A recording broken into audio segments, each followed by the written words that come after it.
TikTok barayitwaye indirimbo no kwisora byari byaranze kuko urumva ntabwo nafashe amafaranga yo kudodesha imyenda kwa BioB ari uko nazashaka ko indirimbo isohoka. Rero ahubwo habayeho kutumvikana hagati ya management ya DS nanjye. Ubwo rero baje kungora nkavuga reka noneho mbivemo. Ubundi nari naranabyihoreye mbona ngiye gucika intege ariko ari amarira ahubwo yakoze akantu bari bandangije. Ariko message wakoze live ufite agacupa uri gusoma uri ni muragaragaza ko TikTok yawe yarabuze. TikTok niyo yabaye imvano guseza kwisibo TV. Oya kwisibo nta mwanya nabonaga kabisa. Ye baramembaga ahubwo kwisibo nta mwanya nabonaga nari narabaye umuntu nago nakoraga ibintu abantu bankundi. Nago nari nyibona umwana kubera ko saa nibwo twajya gushutinga content. Freddy niwe management ya Diazdora cyangwa Freddy nawe yenyegejemo umuriro kugira ngo mudakorana iyo video kuko amakuru hari yuko wagiye kudodesha imyenda urayidodesha birarangira wishyura audio birarangira utegura direct ugomba kwidirectinga ngo Freddy avuga yuko ni mutabona umuntu witwa Director God indirimbo itari bukorwe tubwiza ukuri urumva ikintu gihe cyambabaje no ukuntu bo bavuze ngo none ukuntu Freddy ameze nk'umuntu umeze kuko ntabwo yafata umwanzuro umuntu ufata umwanzuro ntabwo ari Freddy hari undi muniga ariko Freddy bagiye muri bari kugenda mucomekamo amagambo urebe ko agira ikintu ambaza kuko mba numva namuturitse.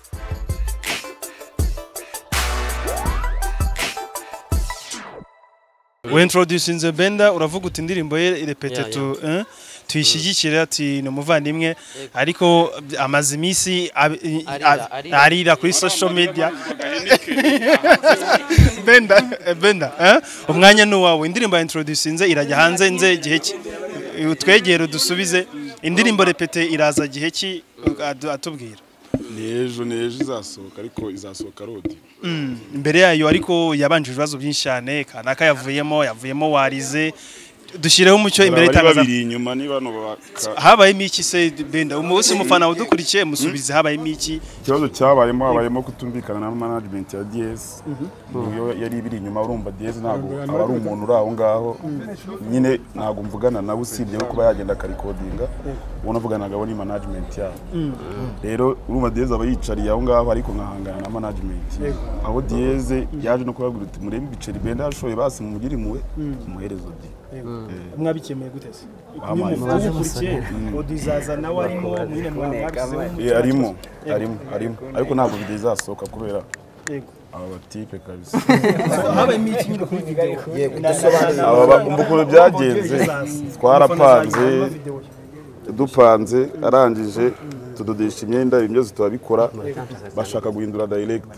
mu kurusha kumuhindura rero ndavuga ntabwo nyine mfite ubwo bushobozi abo nakwiguriramo akabanza nyibi babwira ngo dongo nta kintu ushaka kubikora none babonye TikTok yanjye igiye baravuga uti no si ikintu twamushakira ko mbona ntacyo kihari azakora promotion gute niho batangiye kuzamo ibibazo byinshi bajya kwa Kizi ngo bakuremo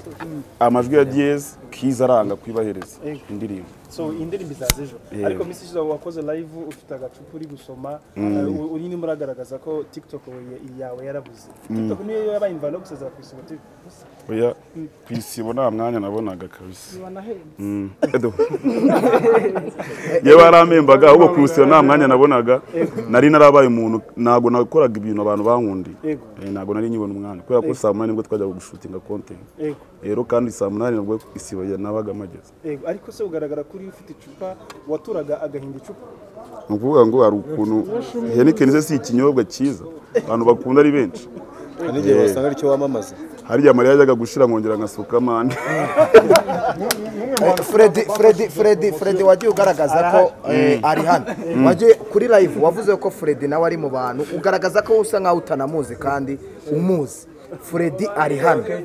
muri kumwe n'abanyamakuru bose bari hano Freddy gira hino mubaze ikibazo nawe ikibazo wagiranye na Freddy bwenyirizina Freddy niwe management ya Diazdora cyangwa Freddy nawe yenyegejemo umuriro kugira ngo mudakorana iyo video kuko amakuru hari yuko wagiye kudodesha imyenda urayidodesha birarangira wishyura audio birarangira utegura direct ugomba kwidirectinga ngo Fred avuga yuko nimutabona umuntu witwa Director God indirimbo itari bukorwe tubwize ukuri urumva ikintu gihe cyambabaje ni ukuntu bo bavuze ngo umuhanzi wabo ngo biranditse ko ari standard agomba gukora ibintu bya dance ndangije ndamubaza se standard indirimbo ze yakoze nizingaye zirimo amafaranga ngaha kuko naba kibazo nababajije bwa mbere hanyuma uyu nguyu afite oya wambwiye ngo ni nyapodinga nundi noneho ukuntu Fred ameze nk'umuntu umeze kuko ntabwo yafata umwanzuro umuntu ufata umwanzuro ntabwo ari Fred hari undi muniga ariko Fred bagiye muri bari kugenda mucomekamo amagambo urebe ko agira ikintu ambaza kuko mba numva namuturitse wenda yashaka kubaza gusezera ku isibo cyari cyemezo cyiza bonaga igihe kigeze bijyanye wenda n'ibishaka gukora kuri TikTok yawe abanaga na Muyango bitandukanye cyari igihe cyiza kuri wowe haranja ku isibo isibo nagiye numva ari sawa cyane ariko nkabona hari ibintu byinshi biri gupfa kandi nkora n'iminsi 5 nkabona n'ibyango byo kujya majyana buri munsi natabivamo ndavuga reka nigire mu bintu bimwe mbishyiremo imbaraga ibindi mbiharira abandi havuzwe byinshi bati ni prank buri TikTok irahari bati ni prank buri indirimbo irahari oya makuru binyuranye wanafunguye chaîne inshyashya ya TikTok wayibirana ugashyiraho kuri kwa ngo mwumve ko byabaye ahubwo ari ibibazo kuri wowe TikTok barayitwaye indirimbo no kwisora byari byaranze kuko urumva ntabwo nafashe amafaranga yo kudodesha imyenda kwa Biobi ari uko nazashaka ko indirimbo isohoka rero ahubwo habayeho kutumvikana hagati ya management ya DS nanjye ubwo rero baje kungora nabo garika noneho mbivemo ubundi nari naranabyihoreye mbona ngiye gucika intege ariko ari amarira ahubwo yakoze akantu bari bandangije TikTok nshasha iburi yitwa ni General Benda 2 kandi nanashimira Prince Kiz rwose ni umuntu w'umugabo ahubwo nyuma y'uko ubonye ko ibyo bibazo byose biguhuriyemo rimwe ari uruhuri nyuma y'uko indirimbo yanze gusohoka kuva ku isibo ndetse na TikTok yawe ikibwa byose bikabera icyarimwe watekereje ko ari ikintu cyabe kujya byose bibera icyarimwe impamvu byose byabeye icyarimwe simbizi umenya uko ninjiye mu muziki kuko kuva nakinjira mu muziki nagiye mbona ibyago bigiye bitandukanye amashyari y'Isatangira wanavuze yuko inshuti zawe zakuvuyeho cyane ukimara kujya nibaza uravuga uti genda ritanze kugeza ubwo nambaye ibitenge abavani nk'akambwa atari ko ibintu birimo nibiki ibyo nibyo gutangira TikTok wabonaga batazi ibyo ndimo barabatangiye kuvuga ngo buriya Benda uko byagenda kose yinjiye ku mupfumu atangira kuvuga ko ibintu byatangiye kujya bigenda urusorongo bitewe n'uko baragiye mu bapfumu kugira ngo ubashe kugira ngo winjire mu kibuga neza hapi ibyo bintu ntabwo njya nkorana nabyo byari Benda uyu muntu akubonye njye ntabwo nza kuba mu negativist ndaza kuba positive cyane ubuze account yawe ya TikTok ifite 500 ku munsi umwe almost wari umaze kugira 100 asubize kuba hafi 300 usobanura gute urukundo abantu bagukunda rutuma bakumva challenge wasohoye repete abantu barayikunze usobanura gute urukundo rw'abantu bakweretse utekereza ko ari ihe mpamvu ituma bagukunda bigeze hariya shano kubera Imana sibye Imana yonyine kabisa kandi ijyaga icyubahiro nanashimira buri muntu wese umurikirana Imana iduhana umugisha abonye umukunzi mushya oya ubu ntabyo mbirimo kuko aho kugira ngo noneho nsarire rimwe narabyihoreye nabihariye ababishoboye ariko ari icyemezo cy'uko igita mu byago nibikunda we wana azajya ahagaragara ariko se n'umusange muri repete muririmba niki harimo bwe butumwa yawe n'umuntu yumva kuri wa gatanu ayitege ubundi hari hakubiye n'iki muvuga n'iki